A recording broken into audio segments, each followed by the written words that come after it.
Hello, film fans. Welcome to the Film vs. Film podcast. My name is Martin Harries, your host, and I'm joined by the film encyclopedia man, Boaz Dix. We are a couple of filmmakers on occasion, but mainly can't stop yapping about movies. On this podcast, every episode we pick a topic from a film that's coming out at the cinema or on VOD. Myself and Boaz pick our favourite film from that topic, and we battle it out to decide which film will become the greatest film of all time, according to two film geeks from Wiltshire, England. If you enjoy this podcast, please leave us a review and subscribe.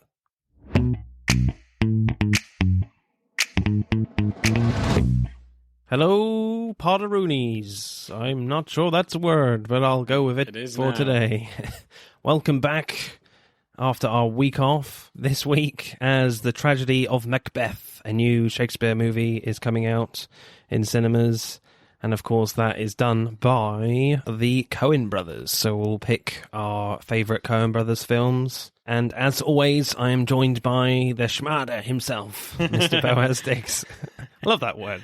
Yeah, the Schmader. The Schmader. What's the matter, you Schmader? It's really good.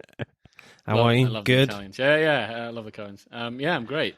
Cool. Right, my pick then. Well, before we start, if you've seen our Instagram posts and you're like, why haven't you picked Inside Llewyn Davis? Why haven't you picked Fargo? What the hell is going on? Yeah. Well, we've covered them already. Exactly. Keep up, you losers. Yeah. We covered Inside Llewyn Davis in our last one with Oscar Isaac films and Fargo with our Francis McDormand films. So if you love those films from the Coens, check those podcasts out. They are rather good. Right, my pick then is No Country for Old Men. Yep. I really love this film. I think it's really quite unique. It does some very unusual things that I never really seen before in movies. Is that narratively or visually? Narrative. Bit of both. Yeah. I'm just like, really? Wow, they've done that. I mean, it's based on Cormac McCarthy's book of the same name, so I don't know if it's directly from the book or not, but I've not read the book. But seeing this film, I was just like, wow, that's amazing. I mean, I love The Big Lebowski. I was tempted to go with that one. That's a really good film. Raising Arizona is a great one as well, but there's just something about this film, No Country for Old Men, that's quite unique. So what happens in No Country for Old Men? Well, a psychopath kills many people for no explicable reason. Pretty much. Yeah, it should be called The Tragedy of Macbeth. Yeah. I like that.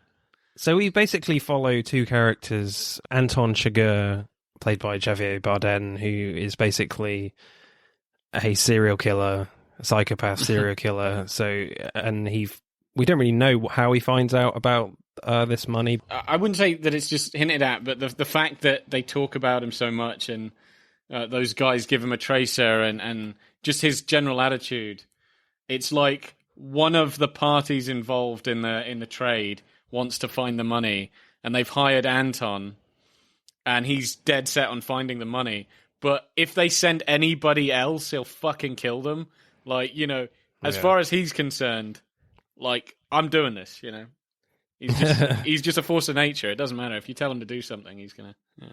And there's another character played by Josh Brolin, Llewellyn Moss, who is just out on an ordinary hunting trip in Texas, and he comes across this drug deal between Mexicans gone wrong, and there's lots of trucks with a load of dead people around. And he finds the last man dead by a tree and finds that there's like $2 million in cash. So he's basically takes the money and soon finds out that he's being chased by Anton Chigurh's character.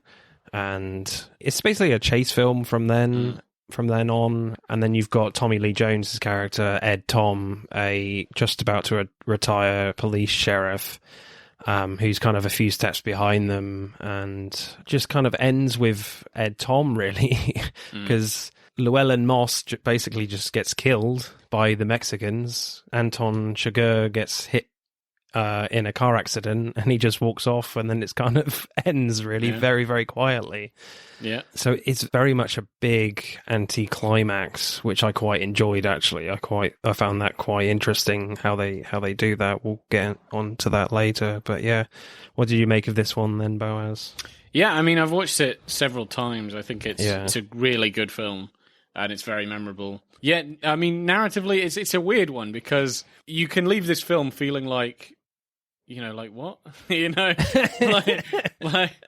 but it makes you think about it more because you're like, what on earth? You feel like it feels as if there are deep messages in this movie, like throughout the movie, right to the end. It's one of those things where I think you'll think about it, you'll try and find essays on it, you'll try and make up your own theories as to what it's really about. It does feel like, even though it's a fairly grounded tale of a guy finding money and him being chased by a kind of evil gangster, that there does seem to be some sort of meta narrative above this that's to do with life and meaning.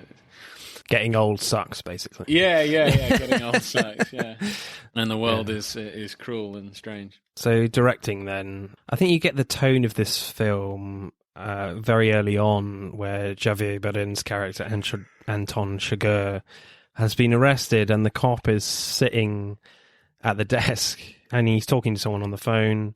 He's like, "Oh yeah, everything's under control." Meanwhile, in the corner of the shot, Anton is just sitting behind him, and he steps under his arms because he's handcuffed, so his hands are now like in front of him, and he just strangles the cop. And the opening scene just establishes that there's nowhere to hide in this film. This is almost like a Coen slasher film, if you will. Yeah. In the next scene, like, the killer just asks the guy to hold still, like, really nicely just before he kills him with the cattle air gun thingy. Yeah. Really dark tone to it. Did you notice what this film doesn't have, where most films do have? Soundtrack?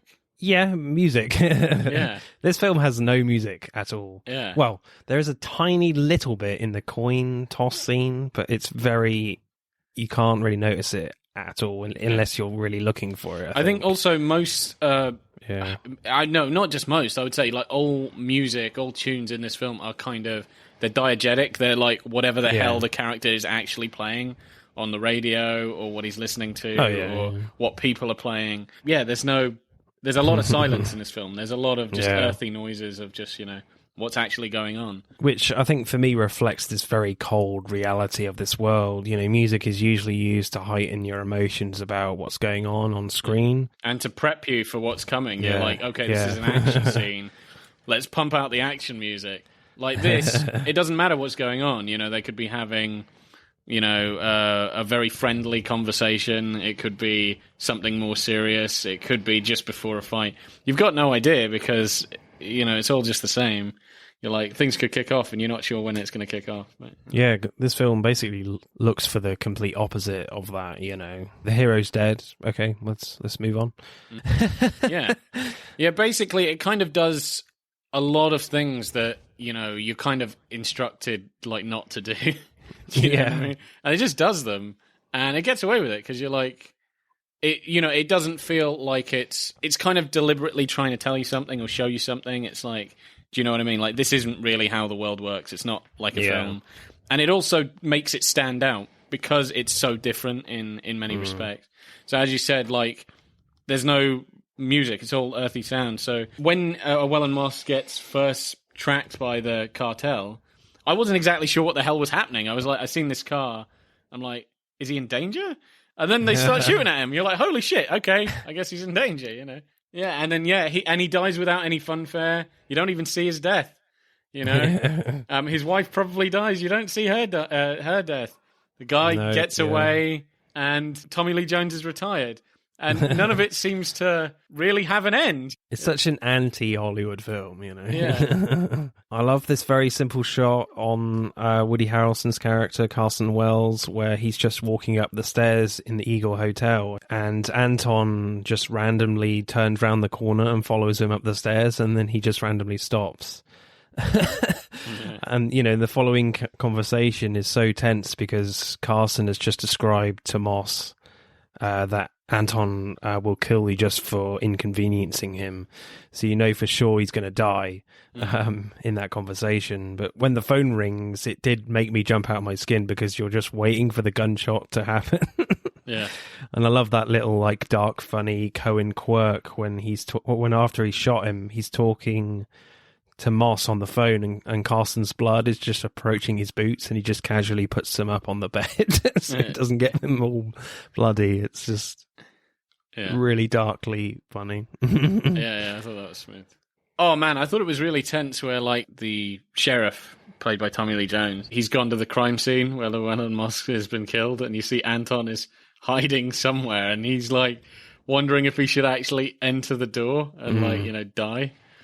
And he kind of goes in and he's with his gun and stuff and just walks around and then sits down and then just leaves.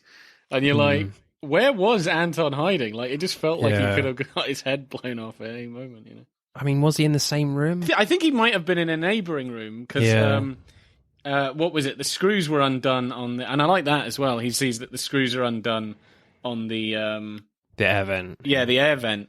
So, you know, he's got the money because that's where Llewellyn hid it last time. He hid it in the air vent. Yeah. I think my favourite sequence is that little skirmish Moss and Chigurh have at the hotel. Yeah, no, 100%. I would say that's definitely my favourite sequence. Yeah. You know, I love the use of sound and light in that bit to create this great tension when Anton is chasing Moss. You know, Moss is in the hotel at night and works out that the case of money has like a tracking device in it, and he hears a noise in the corridor. So he gets the shotgun out ready and turns the light off, and you have this classic shot of seeing the shadow of the guy's feet at the bottom of the door, and you think, oh, Moss has the upper hand, but then the light goes out in the corridor, and you're like, nope, he doesn't have the upper hand anymore. And then you're like, oh, the door lock is going to like pop out at any moment. You know, it's just great stuff there, great visual storytelling. And then in that whole sequence, you don't really see Anton at all. You know, the whole perspective is with Moss, and when he's in the truck, there are like bullets flying in, breaking the glass everywhere. And you have no idea where it's coming from, which makes it, you know, a lot more exciting than if you knew where they both were, you know. Yeah, he's like the boogeyman. I also like where he gets into that guy's car, stops him down, he gets in the car. Before even the guy knows what the hell's going on, he's like, you need to get me out of here. Bang! He just gets shot straight in the throat. He's like choking on his own blood. Tries to drive the car. You know, I like that. The windows are being shut, and he's trying to look around, like, through the wind mirror. Like, where the fuck is this coming from? Crashes the car. And I love how he gets the drop on. I like that because it's a callback where Chigurh is looking for him and sees his blood. Because do you remember when... Yeah. You remember when, like, Llewellyn, I think, shot a deer or something, and he missed it, and he goes and he sees a trail of blood from like a dog, which leads into the shootout. And just how it's like, you know, he kind of found it by hunting, and it mirrors it, that he's been wounded, and Chigurh is looking at the trail of his blood, and it goes off into the distance. And he's like, oh shit. And Llewellyn has like the drop on him, shoots him in the leg, and then he's trying to look at his trail of blood. I thought that was really good. That was pretty awesome. Yeah, such a good sequence. Yeah. So that's both our favourite scenes, I guess. So directing score for you, Boaz, what are you going for?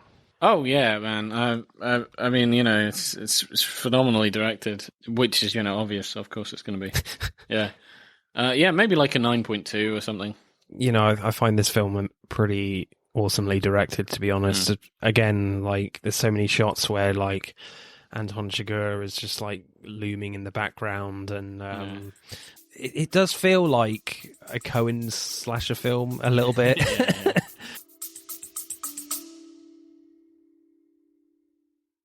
Hey, I'm James Lovino, and I'm here to tell you about Alternate Sides, a movie podcast with a twist.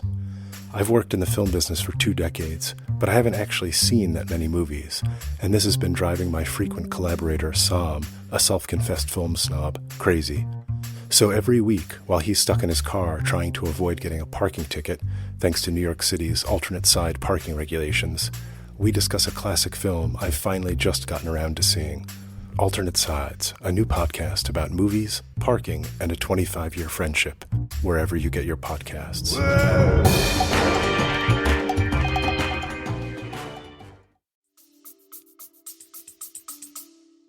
I think another really good shot is where Anton, like, to treat his wounded leg, he blows up a car so he can just walk through the pharmacy. That was pretty bad. Yeah. It's just like... Yeah, I was going to say, like in the screenplay, I didn't write it down, but there's so many things you wouldn't expect to see in a film like this, where they cut out so many things that you would expect to see. Yeah. You know, like when he is like treating his leg, that goes on for seems for like a while. a long time. Yeah. Like usually, that wouldn't be in a film. If you're like, the guy gets medical supplies to treat his wound, and then the wound is treated, maybe sewing himself back up. But no, he goes through seconds. the entire exactly. He goes through the entire process of actually showing you how to heal an open wound done by a shotgun. It's like okay, that's a bit weird. And you're right. You've got important scenes like you think you're going to get Moss and Sugar having a final showdown, but he just gets killed off screen by a couple of... It's like, that's a very vital scene. It's like, I've been following this guy. I want to see how he ends, Yeah. And that's just gone. And even like his wife as well, that altercation with his wife, you think maybe you're going to see that. But no, what you do see at the end, the very last scene, is him getting ran into by a car, which has got fuck all to do with the story. Yeah. I think it's just almost like the Coens are like, right, what would a traditional Hollywood film do in these situations when either not going to show it or do something else? Completely the opposite. Yeah. So for me, I'll go like 9.3, I think. Yeah. It's just beautifully shot as well. Definitely. Like the lighting is great because a lot of stuff is at night. Roger Deakins shot it. Great, like golden hour, blue hour stuff with the Mexican chase near the beginning. That's so good, that stuff. So right. Screenplay then. There's a lot to say about the screenplay. Again, I like the opening voiceover from Tommy Lee Jones's character, Ed Tom Bell, where he says at the end of his monologue at the start, the voiceover, a man would have to put his soul at hazard. He'd have to say, okay, I'll be part of this world. And it's basically, you have to watch your back, like wherever you go in this film. And in this world, quite literally. I think that's very much a theme in this film, is that you could literally die at any point. You really have to be really careful all the time. Yeah. Even if in these traditionally safe places in movies and in the world, you're probably going to, you still got to watch your back. I love the coin toss scene where Anton and the store clerk are talking, and the store clerk gets like confused quite quickly about Anton's questioning, and he randomly asks the clerk to call a coin toss, and again the clerk is confused and asks like, what is he calling it for? And Anton just says, call it. So he does. He calls heads and wins, and the clerk is about to put the coin in his pocket, and Anton says, oh, don't put it in your pocket, it's your lucky quarter. The clerk says, where do you want me to put it? Anywhere not in your pocket, or it'll get mixed up with all the others and just be a coin. Pause. Which it is. Yeah. And from that one scene, you get the idea of what Anton Chigurh's philosophy on life is. You can live or die at any time. Life is a game of chance in this world at any time and at any moment. And if you get attached to anything, because there's no point, you could be dead tomorrow. Yeah, I like to think of like Anton as sort of a stand-in for like the Grim Reaper. Just completely random. He can spare you at a dime. Like, where he shoots the gangster or whatever who gave like, a tracer to the mobsters and what have you. He just enters into his office and just blows them away just immediately. Yeah. And the guy, he's like, who are you? He's like, I'm an accountant. He's like, are you going to kill me? He's like, it depends. Did you see me? But it's like, he'll just spare you. He can do like acts of mercy, just like that. Yeah. Or he can just blow your face off. And he does seem a bit random. And then it's interesting, before Carla Jean's death, Moss's wife, Anton gives her like a chance to live by doing the coin toss again. And he asks her to call it, but she refuses and says the coin doesn't have no say, it's just you. And for Carla, this has nothing to do with chance. This is all in Anton's hands. Then Anton says, well, I got here the same way the coin did. And Anton's like, well, fate has brought me here the same way the coin has. you are the wife of a man who decided to run away with $2 million worth of drug money. You know, the fact that Anton just walks out alone, you know, means that she's definitely dead as well. Yeah, especially that he checks his shoes. Quite poignant. Yeah, I tend to think that he's checking if he had any blood on them. You know, he seems particular about that. The man don't like blood on his boots. Obviously, it's his own weakness. His only kryptonite. I think it's really interesting as well that you've got like bit characters that have, I don't know, just like scenes. They just have scenes, and I just think that's kind of interesting. It makes the world feel quite real. So, you know, whether it's the people that Tommy Lee Jones talks to, like his deputy, or you remember he has like coffee with some guy, and they're with lots of cats. Yeah, with lots of cats. Yeah, and they talk about, you know, this country and retiring, whether he should retire. And he tells them some stories. And then that other guy that he talks to at that restaurant, who's talking about, like, you know, how none of this makes sense. He's like, you know, the world's gone crazy. He goes, I knew everything was going wrong when people started having green hair and bones in their noses. That's where it all started to go wrong. You know, it's just people, you know, saying shit like that. Or the border guard. Do you remember that? Who's like, I'll ask you questions if you answer correctly, you know. Okay, I got an overcoat. Yeah. You being smart with me, boy? Don't be smart with me, boy. Yeah, that's right. Yeah. Oh, the two lots of kids, you know, one that Moss finds who give him their coat, and then Anton, where he meets some kids that they're just they just feel quite real. Yeah, you know.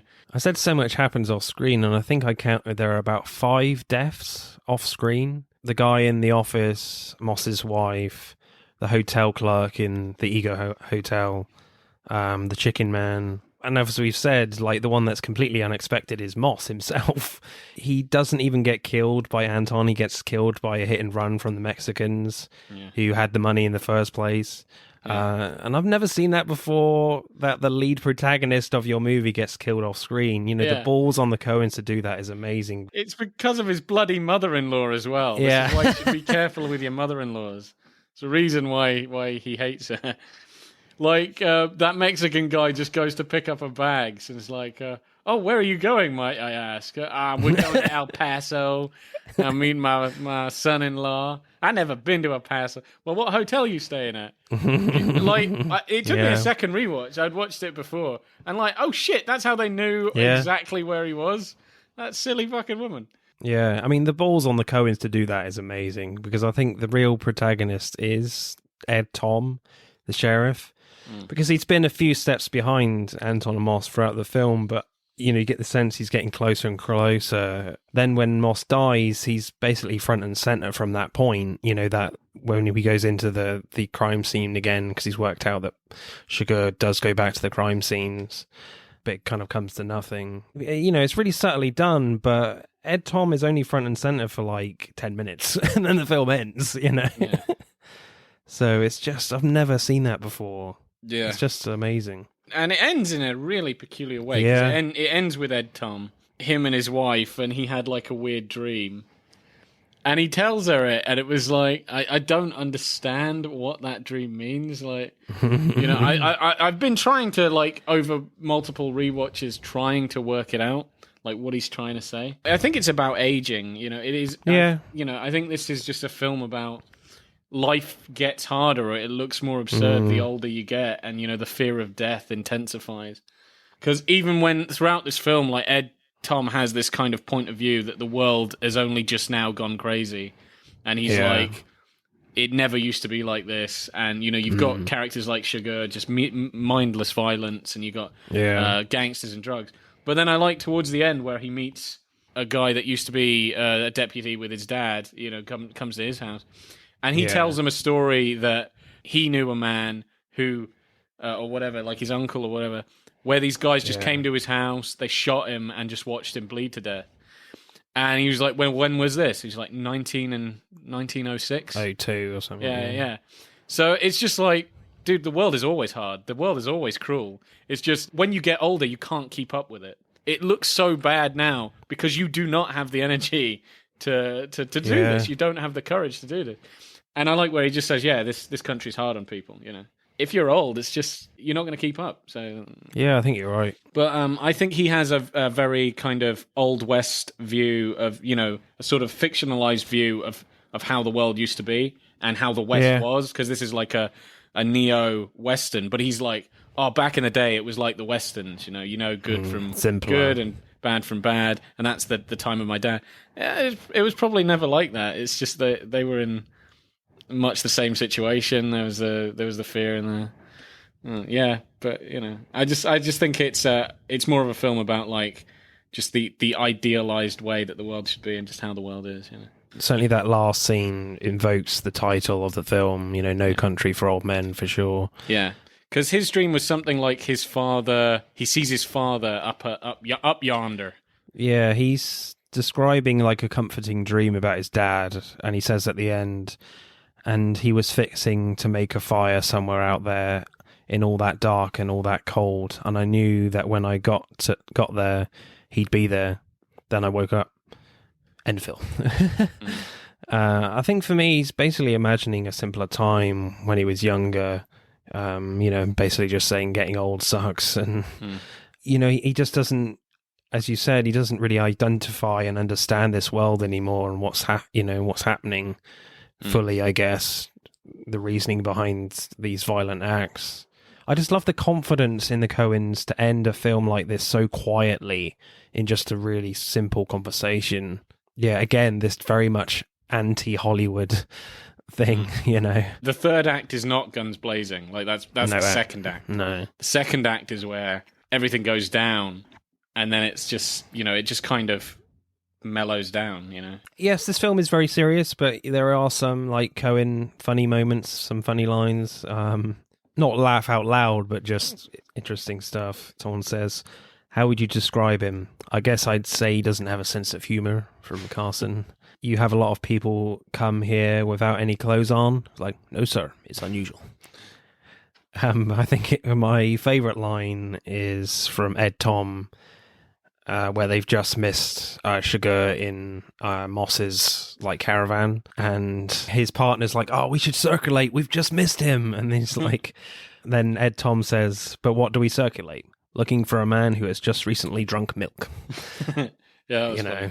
Or where he doesn't draw his gun. He's like, "Aren't you going to draw yours?" He's like, "I'm hiding behind you." My favourite line, there are quite a few, but my favourite line, I think, is where... Because what fucks him up, actually, is trying to do a good deed. If he didn't do that good deed, he would have been safe. Like, the bad deed was him taking the money, but he would have been fine. That gangster was dying, and he wanted water, and he's like, I ain't got no agua for you, and he just leaves him. Yeah. And then at night, he's like, God damn it. And he just is filling up a jug of water to take to him. And it's only then that he gets, that they know who he is, and they know where he lives. Yeah. And then it kicks the rest of the film. He could have just, fuck that guy. Yeah. So my favorite line is where his wife, who has absolutely no idea what's going on, is like, what are you doing, Llewellyn? Something stupid. He goes, if I don't come back, tell my mother I love her. It's like, your mother's dead, Llewellyn. It's like, okay, I'll tell her myself. And he goes, yeah, I like that. I think that was good. That's really good. Again, I just like the fact that the Coens don't really have a character for the Mexicans. Maybe that one guy who talks to his mother-in-law at the end, near the end. Yeah, but the Mexicans are very, very much in the background in this film. Even in that chase, you just see them in silhouette. That's it. Very much a dark reckoning for they don't really talk for Moss, where he doesn't really consider. I don't think the present danger is always Sugar. We and Moss kind of forget about the Mexicans completely because they're just not there, but they're always kind of there in the background. Yeah. So score, Boaz, for screenplay. So I think the thing is, because it's not dialogue heavy. There are some really clever lines, but it is mainly a visual sport. I want to edge out with the directing here because, if you give it to a lesser director, they wouldn't shoot it as well. Do you know what I mean? So I'll probably give it like an 8.8. Yeah, as you said, there is a lot of visual storytelling, but I think you do have to write that in the script, I think. Mm-hmm. So I think I might go the same as directing, to be honest. 9.3. I think it's really exceptional of this philosophy of anti-Hollywood film, Yeah, definitely. So really it's just so refreshing and so nice to see and just so surprising. It just keeps you on edge. You can't predict anything in this film. Right, acting then. For me, it's all about Anton Chigurh. Yeah. What is this guy, the ultimate badass? How dangerous would you say Chigurh is compared to what? The bubonic plague? Yeah, no, this guy is, he's the devil. When Anton Chigurh pretends to be a cop with like no uniform and he's with these two other detectives and they look around the crime scene of the drug deal gone wrong with all the trucks at night, and he asks for the tracking device and then just randomly shoots both of them casually as you like, and Javier Bardem's expression doesn't change one bit. There's just nothing on his face. I like that, yeah. Nothing after completely murdering two cops. It's just so cold. I love that as well, because it's just like he's just ordering 2 cups of coffee. Yeah, he just does. It's just. I like how he also shoots Carson, where he doesn't even look at him. He's just like bang, and he's gone. He doesn't even flinch. He doesn't care. Just picks up the phone because it's ringing. And even how he walks is very strange. It's like incredibly. He's like a fucking machine. I think like Anton, the guy that played, Javier Bardem, could do an amazing Terminator just based on his performance. Like, he is more machine than man. He's just like an unfeeling, killing cyborg. And he portrays it so well, so intimidating, but not like cheesy or just over the top. It's very muted. You can't fuck with this guy at all with humor or anything. Yeah. And that hair, my God, that's scary. I'm just like, Jesus Christ. Apparently that's all Javier Bardem's idea, to have this horrible like bowl haircut, just like intimidating. Well, not intimidating, just like, what the fuck is that on your head? Yeah, it looks ridiculous. The hair looks ridiculous, but if his acting wasn't as intense and if his character wasn't as evil, you'd think, dude, that is a stupid ass haircut. Even with a stupid ass haircut, he's so intimidating. You're like, you'd never mention that to him. It becomes an intimidating haircut just because of it. Yeah. Like, everything about him just becomes intimidating just because it emanates from him. So, I think he could have had fucking Jerry curls. I reckon he could have had an afro. And I would have still been scared of Javier Bardem, Yeah, I think he just wants your final sight of him to see something ridiculous and horrible just before you die. With that hair, Yeah. Again, like, Javier Bardem is amazing when he blows up a car to cause a distraction to enter the pharmacy. The car blows up behind him as over his shoulder as he's walking through the pharmacy, and again, no expression changes. The car blows up. I'm like, how do you not flinch? That is amazing. So it just puts into doubt. I'm thinking there must be some visual trickery there. Maybe. I don't know. Like green screen. I don't know. I would like to see how they did that, if that was done genuinely. I hope it was. It was pretty badass. So, Llewellyn Moss. Josh Brolin, that's the one. Thanos himself. Yeah, he was great. His wife, I think, was quite good as well.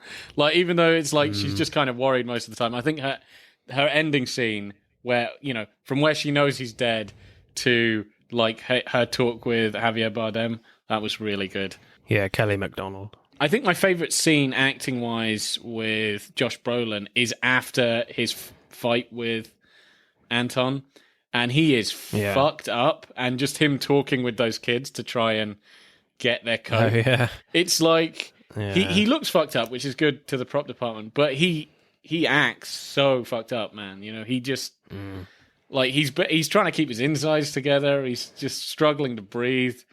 You can tell it feels like he's in pain. You can feel that pain, and I think that's a good performance. Who's your favorite? What do you reckon? Javier Bardem? Oh, Javier Bardem. Yeah. Definitely. Yeah, I think so. Yeah.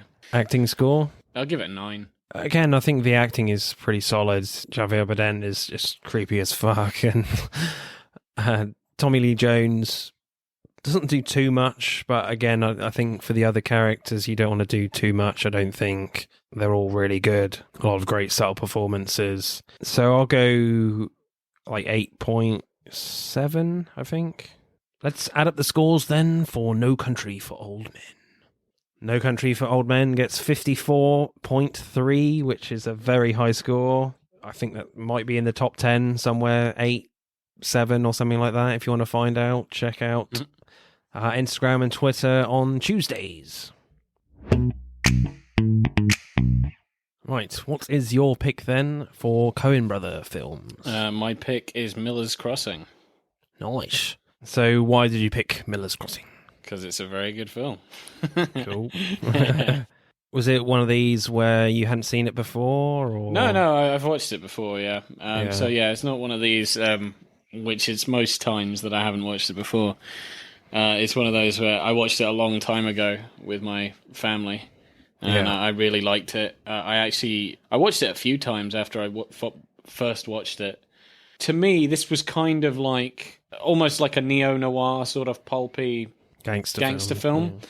I hadn't really watched proper noirs, and I'd watched this. This is kind of like, I would say, one of my first, films in that era, in that style, that I'd ever watched, And I really liked it. I thought it was like just amazing.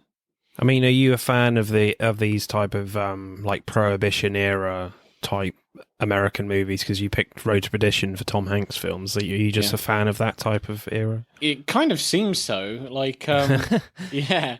So it's not that I kind of like actively search them out, but Road to Perdition, amazing film, and I just love in that film the era, the feeling of it, the way they talk, the kind of morally greyness of it, just the environment, just everything. The suits, I love the suits. And then this is more of the same. So yeah, I do think I do have a sort of, a calling to this genre of film and to this period, gangsters in the 1930s, It's very appealing. I thought one of us was bound to pick like one of their more funny ones, like, I don't know, Burn After Reading or Tolerable Cruelty. Yeah, I actually... Big Lebowski, Yeah, actually, if I were to pick like a funny one, what's the one? Oh brother, where art thou? Brother, where art thou? Yeah, I've not actually seen that one. That is a really good film. I do reckon. Yeah. I thought that was hilarious first time I watched that. So I would have picked that if it was like, if I was looking for funny films. But yeah, I didn't pick a funny one. I do like this film though. I think it's a really good gangster film. There's a lot going on, and I like it how the main character is not. He is a gangster in kind of the loosest sense. Like, he's not a thug, and he really doesn't like violence. But he's this like fast talking, overly smart guy who just sort of works everything out. He constantly gets beaten up, it seems. He constantly gets beaten up. But I think it's brilliant because the brawn is not his strong suit, No. He'll get demolished in every fight, but he is brainy. He's just the smartest guy in the room, And he manages to take down a criminal empire, using his brains. I think that's pretty good. So what happens in Miller's Crossing? All right, so Miller's Crossing is it's set in the 1930s. There are these two factions. Well, basically, the film starts with one real faction. There's this guy that's in charge of the entire city called Leo, and Tom Regan. Tom Regan, yeah, played by Gabriel Byrne. He's his right-hand man, his basic, his advisor. And so one of the gangsters, the largest gangster in the city that is basically under Leo, wants this guy killed, this guy called Bernie, who is leaking out how his fights are fixed. Every time he tries to set up a fixed He's fight. like a bookie, isn't he? Yeah, he's like a bookie. And so every time he fixes up a fight, everybody knows about the fix, and the tips are being sold off by this guy called Bernie. So he wants Leo to let him kill him. Leo won't do that because Bernie is his girlfriend's brother. So Vera's brother, yeah. So he's set on protecting him. And Tom just thinks this is a bad idea. And he's sleeping with Vera. It's all this kind of weird, It's very complex. It is very complex. There are wheels within wheels. But yeah, basically a gang war starts with these two guys, between Leo and Johnny Casper. And basically Tom is trying to sort this out without telling anybody, using his very crafty ways. Yeah, so the title, like Miller's Crossing, just kind of refers to this area where a lot of people get whacked. Bumped. Yeah, which, features quite a lot in the plot. I like this film. It's certainly a film you can't like casually just have a look at your phone. You really have to concentrate. Even though I wouldn't do that in any movie. What am I talking about? but you really have to concentrate because there's a lot of twists and turns. There's quite a few characters and background characters. There's a lot going on, and as you said, there are a lot of twists and turns. So you're like, wait, hang on a minute, he betrayed this guy and he did that. And who did... So you got to actually kind of understand what the fuck's going on. You kind of have a laid back attitude to this film. You're going to be so lost. You're going to be lost, yeah. Yeah. You know, I liked it a lot. Like you, I did see it a long time ago. When you picked this, it was kind of nice because I didn't remember anything from this film. Yeah. Nothing. You know, I like it, but that's part of the problem I have with this film is that there's just not much memorability about this film. There's like nothing that massively stands out for me compared to other films in this type of genre. You know, we've mentioned Road to Perdition. You know, I would pick that film over this for sure. And obviously, it's just this genre is really, really strong with high quality. I'm not saying this film is bad. I'm just saying, I mean, this film is really good, but there are a lot of better ones out there for me, which unfortunately doesn't make this film terribly memorable. But, you know, great twists and turns, great characters. You know, this isn't shot by their normal cinematographer, Roger Deakins. I think this is before they got with Roger Deakins as their cinematographer. I think, you know, that visually it's fine, you know. I just think if they had someone like Roger behind the camera, this film could have been even better. Directing then, you know, I did enjoy the opening dialogue scene between the two mob bosses, like Leo, played by Albert Finney, and Johnny Casper, played by John Polito. You know, they're discussing a problem with, like, the fixing of the boxing matches. As the conversation continues, you see Johnny's muscle, the Dane, with this, like, great hat tilt revealing his eyes, looking like he's ready for a fight.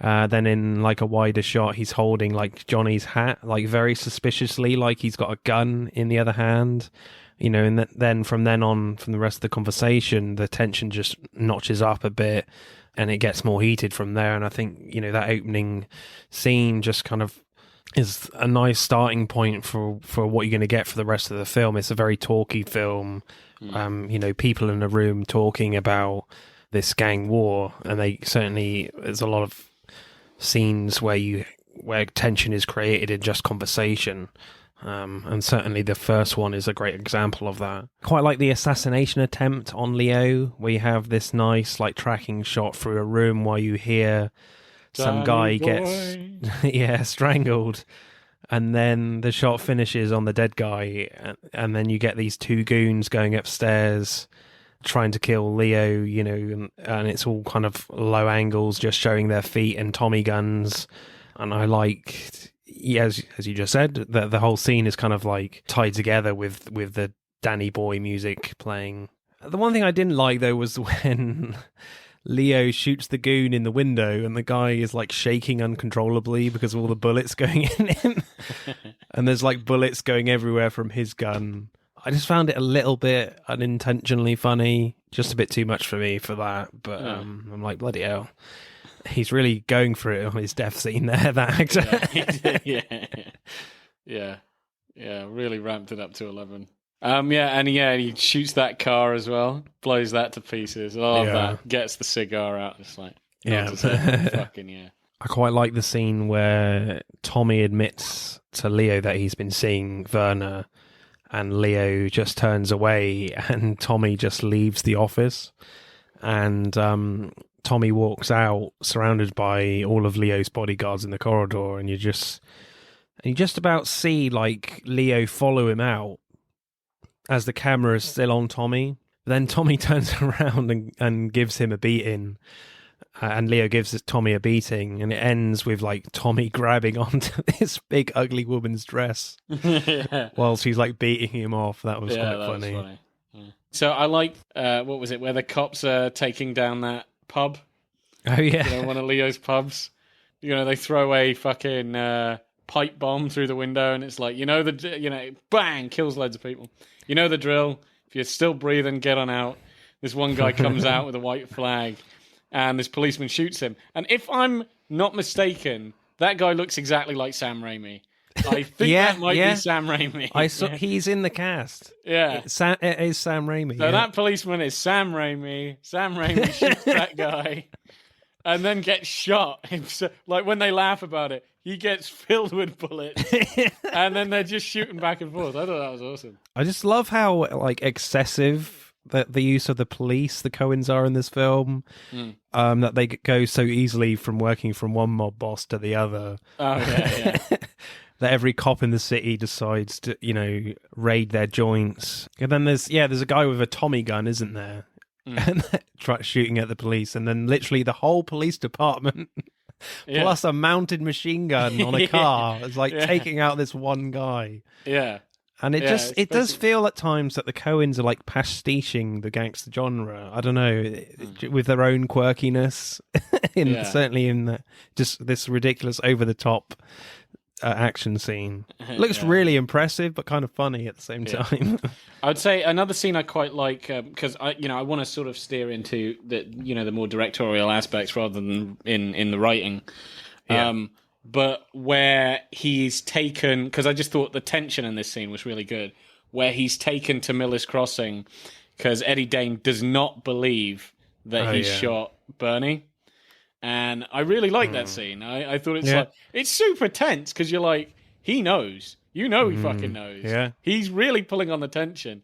And I like how even the camera turns where he's like, and I was told that these guys didn't even see you actually kill the body. They didn't even actually see the stick. And the camera goes onto these guys. And even the big guy is covered in bruises. And, the tiny Italian guy. So to me, it's like Eddie Dane is a serious motherfucker. It's like these guys kicked the shit out of Tom, and he beat the crap out of them for information. It's just like he is a serious, and he's just really menacing. And then they're taking him through the woods, and one of them is singing some Italian opera song as they're looking for the body, which he knows is not there. The camera is on him and Eddie Dane just behind him, who's just really kind of, again, pushing it out. He's like, if we don't find a stiff, we're going to leave a fresh one, and you're like, oh, fuck. And he just collapses and vomits. It's like, that was just such a tense scene. And then it's like, he is going to die. Because you don't know how he's going to get out of it. He's just like, shit. I thought it was just such a great scene because he's such a clever character. And then it's like, no, he is going to die. He thinks he's going to die. How is he going to do this? You can even see the wheels turning. He's walking thinking, how the fuck am I going to get out of here? When you see the body, you assume it's Bernie, but the body is all mangled and like decaying, so it just puts into question at this point in the film that is it actually Bernie or who killed him? But obviously it ends up being Mink. Ends up being Steve Buscemi character. Yeah. Who's Eddie Dane's boyfriend. But I like that, because even Tom, after that was a real low show of weakness for the character. But, even that, he's smart enough to sort of piece it together, where he phones up Bernie and is like, I had a good dream. And he's like, it was pretty pleasant. You were dead in Miller's Crossing. He's like, I take that was Mink, It's like, so he's back to being cool and in control. But I just love that scene, because it's like, it just ramps up the tension where you're like, man, this guy's going to die. And I think it's shot fairly effectively. Is that your favourite shot or scene? I would say, from like a sort of, a character perspective, that's my favourite scene. I was almost certain, the first time I watched it, that he's a dead man. And, even rewatching it, the tension is really there. You're like, oh, man. And you do kind of worry for him. So I would say, like, my favourite sort of just actiony scene, the pub, as I've already said. I think also one of my another favourite scene is where he's being, beaten by Casper's guys, Johnny Casper, and how the big guy's left there, unbuttons his coat and everything, and goes to punch him, and Tom's like, wait, hang on a second. And he pretends to undo his clothes, then just takes a chair and slams him in the face. The guy goes, Jesus, Tom, and just leaves. I like that. That's a really good scene. That was funny. Yeah. Yeah, it definitely feels like a Coen quirk there. My favourite scene is actually a really simple scene of just a sequence of cuts from the Coens, which just felt so Coensy to me, that made me laugh. Where you have like a shot of a dog completely still, then you cut to a kid completely still, staring at something, and then you cut to a dead guy in an alley. Yeah. For some reason, I just found that so funny that you just have three shots together they're doing nothing. Yeah. And obviously the third one is just a dead guy. And then it's just weird how the kid just steals the guy's toupee. Yeah. Just very odd. Cut to the next scene with dialogue, and they're like, "Yeah, someone killed him, Tom, and they stole his hair. Like, who would do that?" They come back to that a few times. Yeah, it's like they stole his hair. Jesus, Tom. What a smarter. Yeah. I love that word. It's so cool. Schmata. I like how Casper always kind of like he's meant to be in control, but how he'll easily just Yeah. Yeah, Johnny Polito. So, directing score for me, it's good. I don't think it's anything amazing from the Coens. I think they've definitely, I mean, No Country is better for me in directing, but certainly with the script is where this film shines, I think. Yeah, I would agree with that. So, directing, I would probably give it like 8.1. Yeah, so I kind of agree with you. There are some good shots, there are some good scenes, but there is no sort of standout look or feel or just anything that you would kind of go, I don't know, like it's quite unique or, kind of stands out very much. Unlike, many of the shots and camera angles and scenes that we were talking about in No Country, which is a very visual film. This is more it's a written film, it's a scripted film more than a visual film. That said, I still think it's pretty good. I think that's fair. I would go like maybe an 8. Yeah. There's certainly some like film noir-y aspects to this film, but I do get the sense that it's very much a gangster film. Possibly be more interesting if they went into more of the film noir-y stuff a bit more to make it more visually interesting. Right, screenplay then. I love how this film like plays out in the end for Tommy's character. When Tommy realizes that Leo is being quite foolish with the Bernie and Casper situation. Leo isn't going to give up Bernie. Leo is going to start a gang war, and Tommy takes things into his own hands by admitting he was with Verna, Leo's girlfriend, and splitting ties with Leo. And at that moment, you're kind of not sure why he's done that. But by the end of the film, it's fairly clear. And he's making everyone think Tommy is now working with Casper, but as the story goes on, Tommy is manipulating everyone around him and to get them and everyone on Casper's side killed, including Bernie, but not as a way to get back working with Leo, but just out of respect for Leo. The fact that Tommy knows that Leo can't look out for himself because he makes stupid decisions. Plus, he can't get back with Leo anyway because they both love the same woman.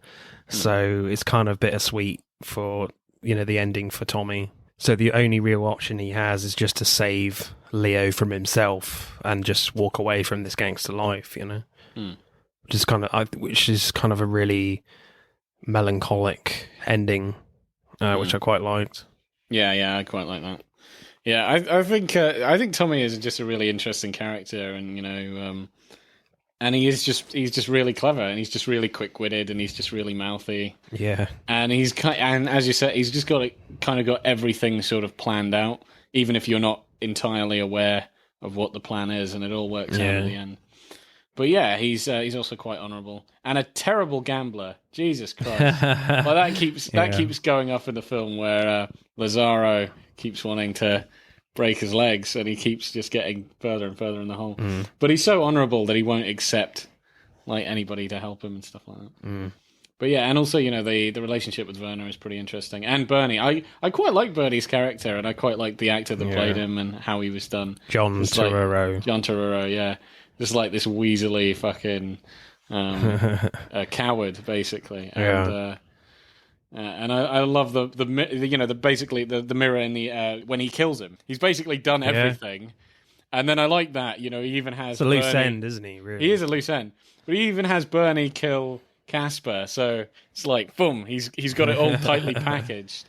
Yeah, and then he's like, it's got to be you. I've got to kill you. And he's like, and he tries the same thing. Look in your heart. Look in your heart.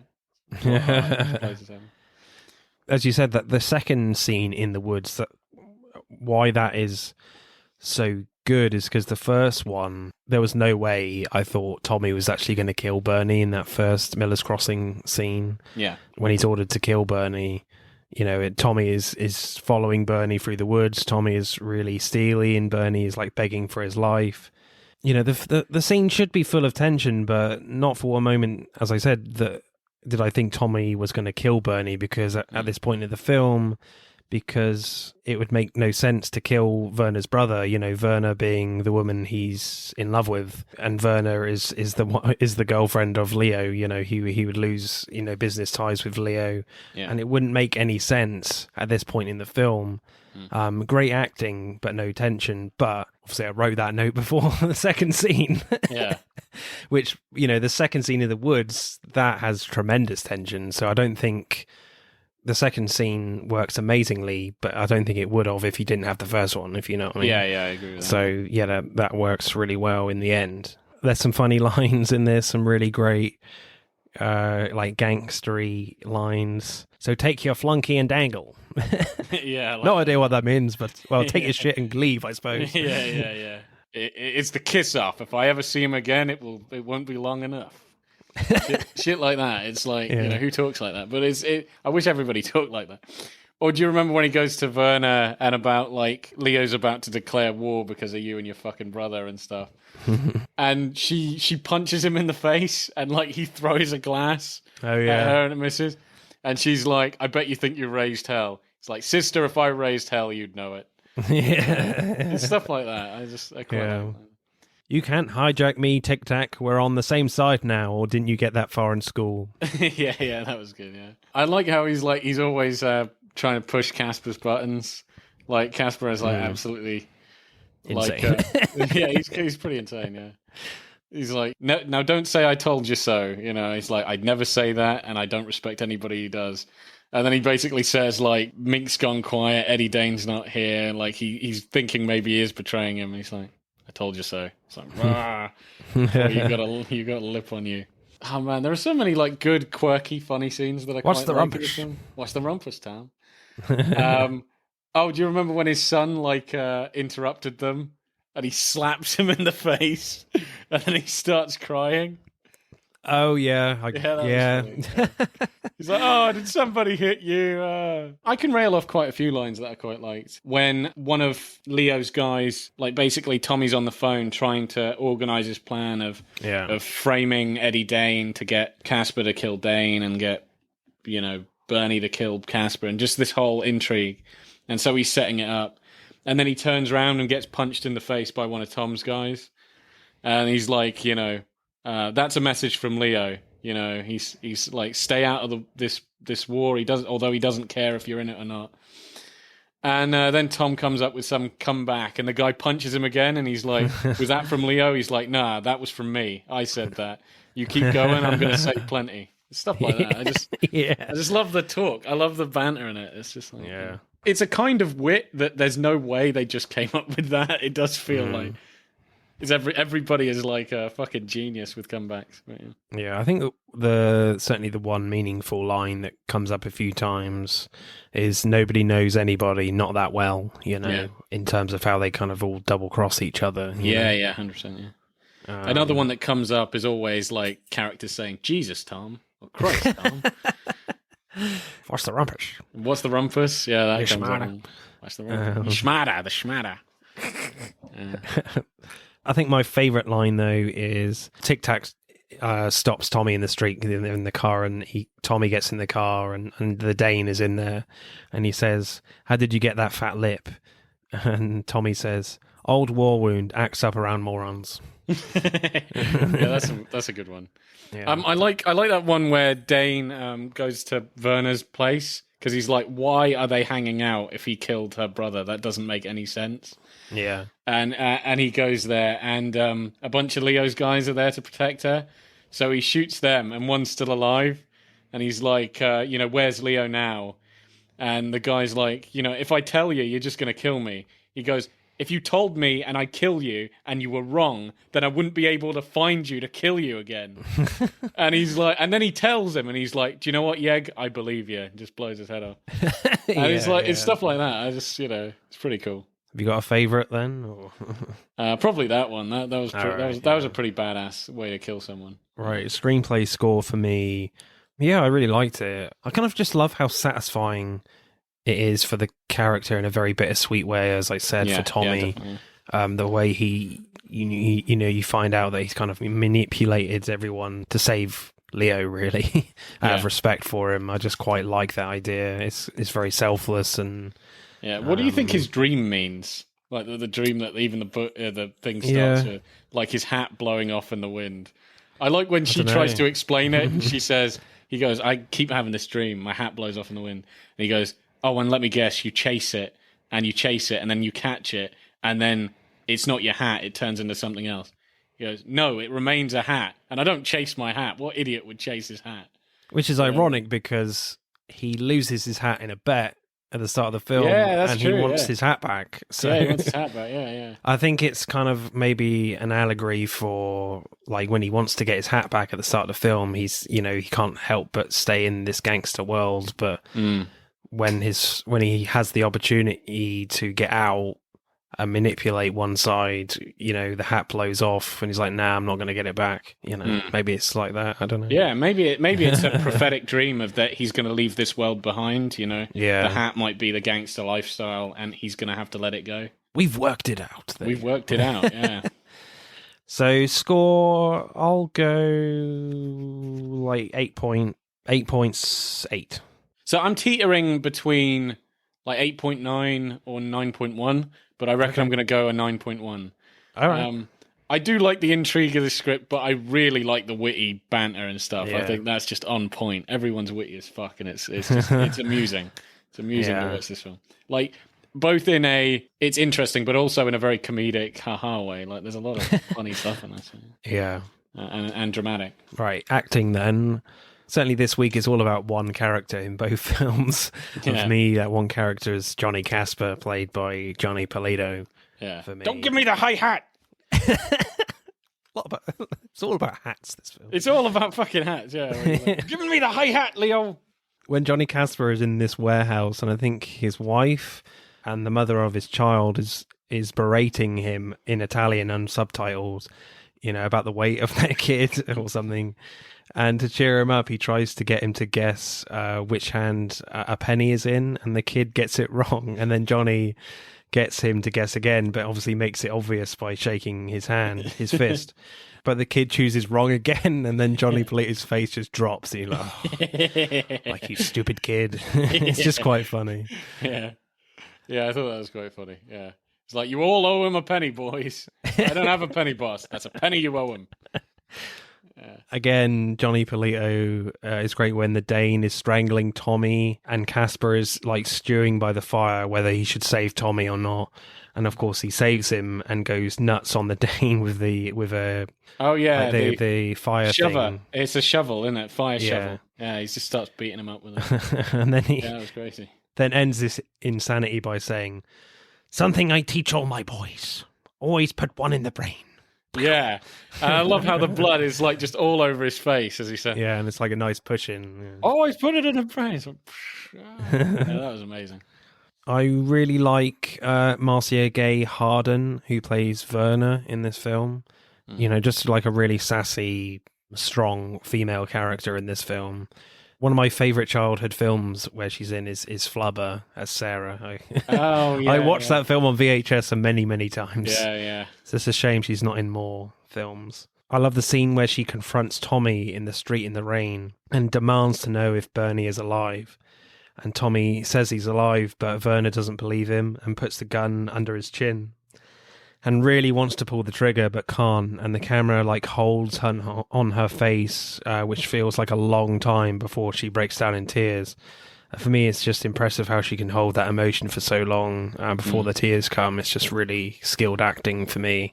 Yeah. I always appreciate that side of acting. So I like where Bernie basically breaks into Tom's house after he spared him at Miller's Crossing. And I just like how he's trying to be big of like, I know you said that I should leave and never return, but, I just thought that if I stayed around, that would be bad for you, and that wouldn't necessarily be bad for me. And he's like trying to threaten him into, like, he's only got like 2 days to kill Johnny Casper or whatever. I just love that dynamic of like, he's really pissed off. He's so pissed off, but he's also scared, but he's also sad, like what he had to go through, that he basically had to cry in order to beg for his life in order to be spared. It's just like there's a whirlwind of emotion on that guy's face as he's just telling him like, you fucked me over, and like this is how it is. And I just like that, and I like how Tom is just completely just blank face, like whatever. And he's also trying to seize this opportunity that he can thinks he can try and manipulate Tommy. Yeah, exactly. Yeah, but in this very much desperate way. Yeah, desperate way. Yeah, definitely. Yeah. I love how that scene actually plays out, the directing of that, because it's kind of a wide, low-angle shot, and Tommy walks in and picks up the phone. And I think he's talking to Lazario or someone, because he still hasn't paid them his money. And before it cuts to the close-up, he walks past the chair in the foreground, and you don't obviously realise there's anyone in it. And when he's on the phone, he's certainly just looking at that chair the whole time. And then when you get the reverse of it, you get the reveal of Bernie. That's just a really nice sequence there. There's just no way you would think there would be someone in there and just talk to someone on the phone. Normally you're just like, oh, hello, who are you? Oh, the phone, hello.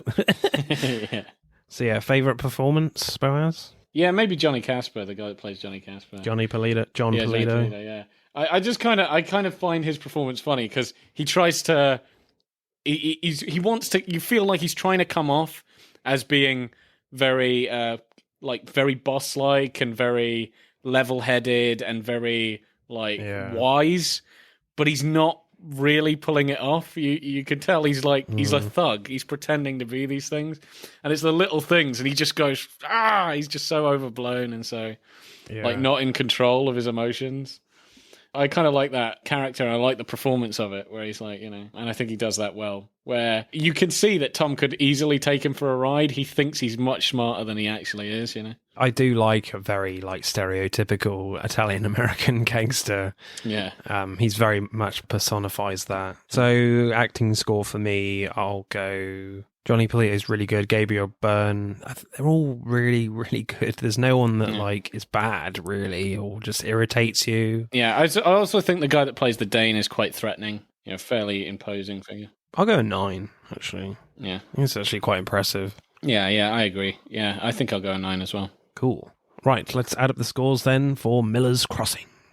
Miller's Crossing gets 52 exactly, which is a pretty good score, to be fair. It's an early film for the Coens, and they do an exceptional job, I think. But No Country for Old Men wins this week with 54.3. I mean, if Miller's Crossing was against any other film, they probably would have won.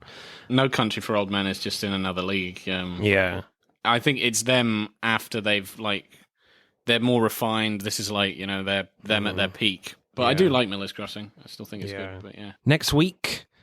Get ready to protect your pancreases, because Venom Let There Be Carnage is out in cinemas, brought forward, directed by Andy Serkis, which is cool.